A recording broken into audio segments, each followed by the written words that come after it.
Sebentar.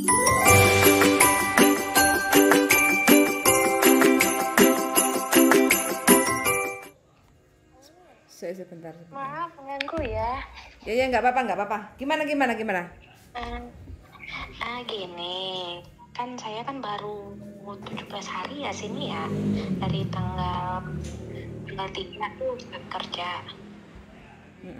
Non ek, apa ek mana? Ek Singapura. Ek Singapura, oke. Lepas itu saya kan hari tanggal 3 tuh datang, terus habis itu hari kedua dia macam komplain lah sama saya gitu kan. Karena hari kedua itu saya waktu itu kan capek banget mbak. Udah lari ngejar anaknya, sama emaknya tuh kan lambat jemput anaknya yang nomor 2. Jadi saya kecapean, saya terduduk. Saya duduk di kamar saya, tapi kamar saya kan tempat simpan baju tuh.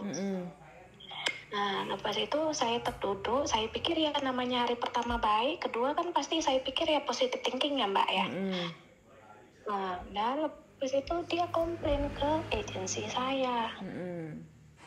Nah, dia ngomong lah yang saya nyuruh dia beli kebutuhan saya kayak sampo, sabun kayak gitu.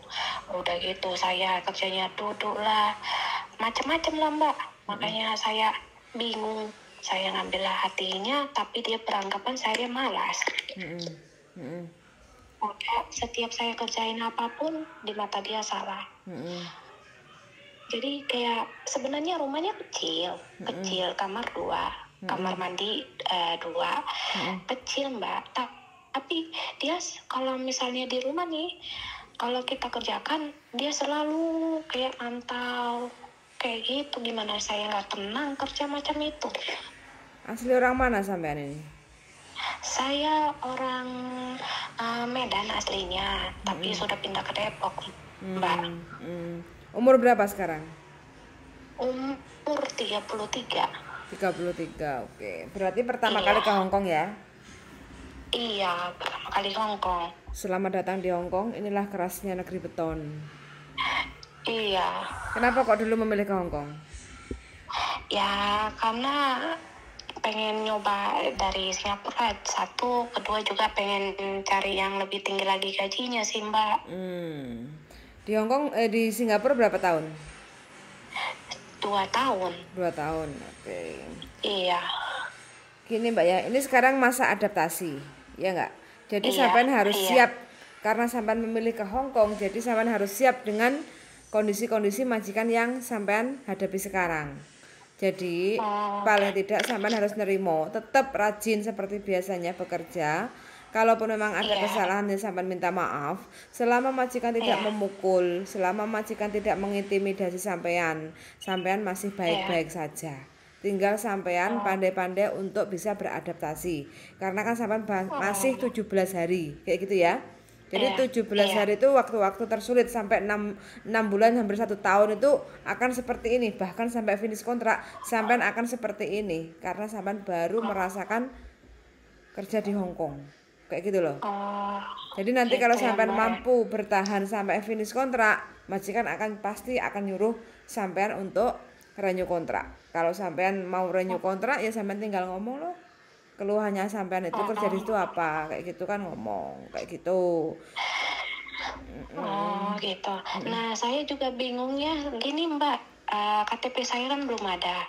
Masa saya datang dari Indonesia, saya kan lewat PT di Jakarta, sampai sekarang KTP saya belum ada. Sedangkan teman saya yang sama-sama berangkat sama saya baru tadi dia buat KTP.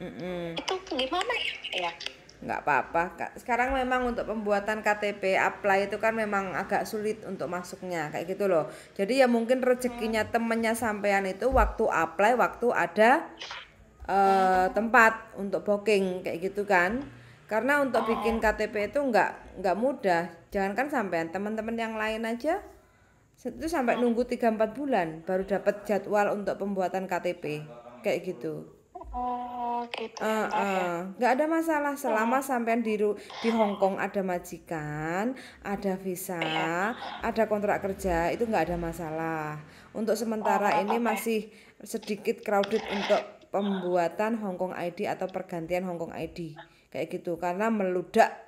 Jadi orang ya, karena kemarin itu ada COVID-19, jadi yang dari arah manapun itu kan nggak bisa masuk Hong Kong. Sekarang selepas Hong Kong berdamai dengan virus COVID-19, jadi banyak yang masuk, pendatang masuk kayak gitu kan. Jadi banyak yang apply untuk pembuatan Hong Kong ID kayak gitu. Jadi harap maklum aja. Jangan dibanding-bandingin, nggak ada nggak apa-apa. Oh gitu, ya saya juga kan karena jemput anak ke sekolah ya, saya juga kan deg-degan juga ini gimana sih kayak gitu dari kemarin mikirnya Mbak. Nggak apa-apa. Saya masa nggak ada pegangan permit kayak gitu kan. Karena kata teman saya yang udah lama sini kerja, kok kamu nggak ada KTP langsung. Biasanya itu saya waktu datang itu langsung dapat, langsung bikin. Jadi habis medical langsung buat dibawa ke immigration katanya. Jadi buat untuk itunya. Zaman dulu sama zaman sekarang beda Mbak. Kalau kita nggak selalu up to date itu ya pasti dibanding-bandingkan tetap di masa-masa lalu kayak gitu loh. Kondisi-kondisi sekarang Hong Kong nggak sama seperti dulu kayak gitu.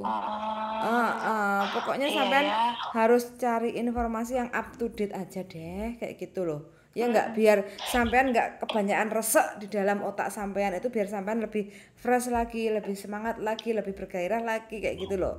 Karena ini adalah pilihan sampean udah ke Hong Kong kan, jangan sampai belum sampean panen, belum finish 2 tahun sampai nyerah. Kayak gitu loh. Kan emang saya nggak mau.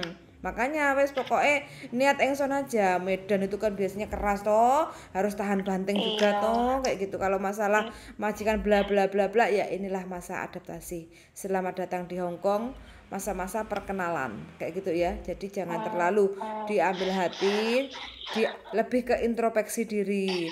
Oh ternyata Hong Kong itu seperti ini. Jangan dibanding-bandingkan dengan majikan Singapura kayak gitu ya. Sekarang yang ada di depan mata kita adalah Hong Kong. Sampai memilih ke Hong Kong karena gajinya lebih gede, otomatis pekerjaannya juga lebih ekstra kayak gitu ya. Jadi sampai harus mempersiapkan hal-hal yang seperti itu. Jadi jangan terima gajinya doang, tapi perjuangannya juga kayak gitu ya. Iya. Semangat. Pokoknya niat engson bismillah. Saya mau nanya ini, kan saya kan saya bingungnya sini masalah gaji ya. Saya kan waktu itu kan tanggal 23 ke sini datang ya. Udah, tapi kenapa pas saya di agensi ada 1 lembar kertas per tanggal 3 saya gajian. Sedangkan tanggal 26 bulan 9 ini saya harus bayar utang saya ke PT Indonesia. Itu gimana ya Mbak ya? Saya pengen, jadi bingung itu mikirinnya. Padahal tunggakan utang itu harus bayar tanggal 26. Sekarang gini, kalau jawaban ini harusnya kan waktu sampean tanda tangan di agent itu harusnya sampean tanya bukan ke saya Kalau saya menjelaskan itu kan kronologinya kan, ini kan versi sampean, saya nggak tahu versi agent seperti apa kayak gitu kan. Jadi lebih baik contoh sampean beli cabe, oh cabe ini kok mateng, oh ini kok mentah, oh kenapa kok di sana kok murah, oh aku harus masak ini pakai cabe. Lah otomatis kan sampean tanyanya ke yang jualan cabe kayak gitu loh. Iya, bukan orang yang jual tahu. Kan nggak ada sangkutannya, nggak ada hubungannya kayak gitu loh. Bukannya saya nggak mau jawab, tapi kan yang lebih jelasnya, yang lebih detailnya ya tempat dimana yang menempatkan sampean itu untuk bertanya kayak gitu loh. Jadi sampean boleh tanya ke agent kayak gitu supaya sampean saya kan karena dulunya kayak kalau start kerja ya start gajinya di situ, makanya saya bingung. Saya juga tanya sama temen itu ya beda-beda gitu katanya, makanya saya nggak tahu kalau peraturan di sini kan beda gitu ya Mbak ya. Jangan banyak tanya teman, tersesat nanti sampean. Iya ya. Sampean harus tanya yang bersangkutan kayak gitu loh. Kalau urusannya ini masalah sampean bayar gaji dan total gajian, tanggal gajian, ya tanyanya sampean ke agent Mbak. Sampean kasih tahu. Gitu ya? Sampean kasih tahu. Ini aku bayar potong gajinya itu nanti tanggal berapa. Kayak gitu ya. Nah, jangan sampai aku kena denda. Kayak gitu. Kan lebih gamblang, lebih jelas. Tanya sana sini sama orang yang nggak nanganin sampean itu loh, malah sampean nanti kebanyakan Iya. gosip. Daripada sampean kebanyakan Iya. gosip, lebih baik sampean baca-baca Iya. bahasa kayak gitu Betul, loh. Mbak. Iya, berapa lama di PT? Iya. Saya 7 bulan. 7 bulan ngapain aja? Kok nggak ngerti tentang aturan kerja di Hong Kong? Ya, kita itu kalau di PT itu cuman ya belajar fokus bahasa Kantonis. Kantonis pun gurunya nggak terlalu difokuskan karena PT itu dari dulu guru Kantonisnya nggak ada fokus ke Kantonis, Mbak. Jadi kalau sudah X ya udah kayak misalnya dari X Taiwan ya bahasa basicnya ya Mandarin ya udah itu aja. Kalau Singapura Inggris gitu. Malah kita jadi asistennya di situ di PT, kita yang bekerja.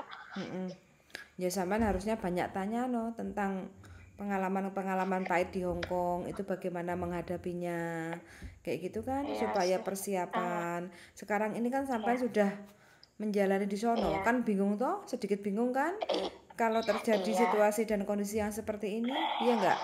Buat pengalaman untuk yang lain-lainnya kayak Iya. gitu. Jadi Iya, Mbak. masih ada kesempatan belajar di PT. Banyak bertanya kalau kita mengalami kendala kesulitan di Hong Kong, tanyanya kemana, ke siapa, harus bagaimana kayak gitu ya.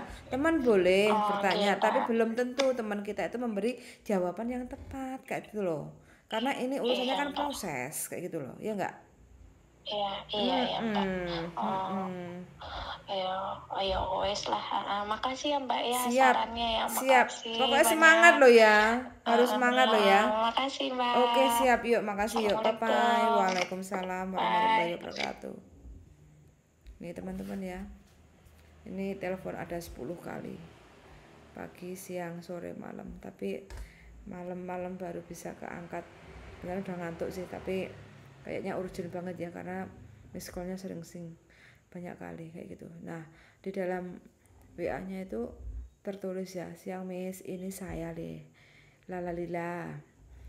Miss, saya dapat nomor dari TikTok. Gini Miss, saya sudah kerja 17 hari di Hong Kong. Terus hari kedua dan kelima majikan saya komplain kerja saya ke agent. Kata mem saya ke agensi kalau bulan depan saya tidak ada perubahan dalam kerja, saya akan dipulangkan ke Indonesia dan tidak dibayarkan pesangon, tiket pun saya harus beli sendiri. Menurut Miss, apa yang harus saya buat? Makasih. Saya telepon, terus mbaknya masih sibuk. Ya sudah, saya sabar. Karena kan ini penjabaran penjelasan cerita storynya seperti apa, jadi kan makanya saya telepon. Terus karena masih sibuk ya mbaknya telepon lagi, akhirnya malam-malam nyari-nyari lagi. Terus ternyata ya seperti ini ya, dari ex Singapura 2 tahun kaget menghadapi majikan Hong Kong.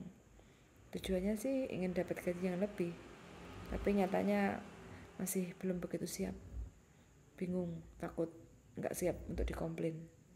Jadi ya intinya kita kalau masuk kerja ke Hong Kong itu untuk awal-awalnya ya nerima aja, legowo, dikomplain, dikasih tahu, diajari, nerima.